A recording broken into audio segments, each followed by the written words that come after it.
10th standard மேக்ஸுக்கான ஒரு important model question paper பார்த்துட்டு இருக்கோம். ஆஃபலி எக்ஸாம்ஸ்க்கு எக்ஸாம் பார்த்தீங்கன்னா 100 மார்க்ஸ்க்கு நடக்குது. உங்களுக்கு 3 ஹார்ஸ் எக்ஸாம் நடத்துகிறாங்க. ஸோ இந்த மாடல் கொஷின் பேப்பரில் என்னென்ன கொஷின்ஸ்லாம் கண்டிப்பாக வந்து இந்த உங்களோட டிஸ்ட்ரிக்டில் நடக்கக்கூடிய அந்த ஆஃபலி எக்ஸாம்ஸ்க்கு வர்றதுக்கு அதிகமாக சான்சஸ் இருக்குது அப்படின்றத இந்த வீடியோவில் பார்க்க போகிறோம். அது இல்லாமல் உங்களுக்கு ஆல்ரெடி நான் வந்து 10th மேக்ஸில் லாஸ்ட் மினிட் இம்பார்ட்டன்ட் கொஷின் சொல்லிட்டு 100க்கு 95+ எடுக்கிறதுக்கான இம்பார்ட்டன்ட் வீடியோ போட்டிருக்கேன்.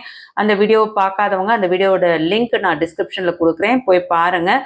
அந்த வீடியோவோட டிஸ்கிரிப்ஷனில் பிடிஎஃப்பும் இருக்கும். ஸோ டவுன்லோட் பண்ணி ஒர்க் அவுட் பண்ணி பாருங்கள். கண்டிப்பாக வந்து சென்டமார்க்கும் ஸ்கோர் பண்ணலாம், கம்பல்சரி ஈஸியாக இருக்கும் பட்சத்தில். அதுக்கு நீங்கள் 1 மார்க் கொஷின்ஸ் ரெடி ஆகிட்டு நான் கொடுத்த இம்பார்ட்டன்ஸ் ரெடி ஆனீங்கன்னா கண்டிப்பாக 95+ கன்ஃபார்ம் ஸ்கோர் பண்ணலாம். இது இம்பார்ட்டண்ட்டான ஒரு official model question paper. So என்னென்ன இம்பார்ட்டன்ட் பார்த்துருவோமா? ஃபர்ஸ்ட் 1 மார்க்குக்கு ஆன்சர் என்னன்னு பார்த்துட்டு அதுக்கப்புறம் இம்பார்ட்டன்ட் கொஷின்ஸ் பார்த்துருவோம். 1 மார்க் கொஷின் 14 1 மார்க் கொஷின்ஸ் கொடுத்துருக்காங்க. இந்த ஃபர்ஸ்ட் கொஷினுக்கு பார்த்தீங்கன்னா உங்களுக்கு option C is the answer.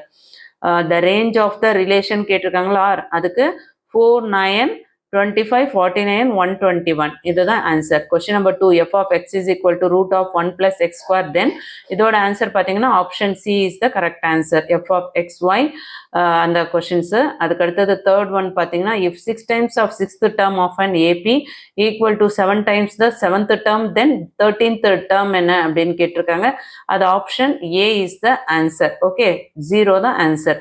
Fourth question, the sum of first n terms of GP when r is equal to 1 is கொடுத்துருக்காங்களே. இந்த fourth sumக்கு option C is the answer. அதுக்கு அடுத்தது fifth question, which of the following should be added to make x power of 4 plus 64? இதுக்கான answer பார்த்தீங்கன்னா option B is the answer, 16x square. அடுத்து sixth question, the square root of 4m square minus 24m plus 36 is equal to 0. இதோட option பார்த்தீங்கன்னா உங்களுக்கு sixth ஒன்க்கு option B m minus 3 the answer.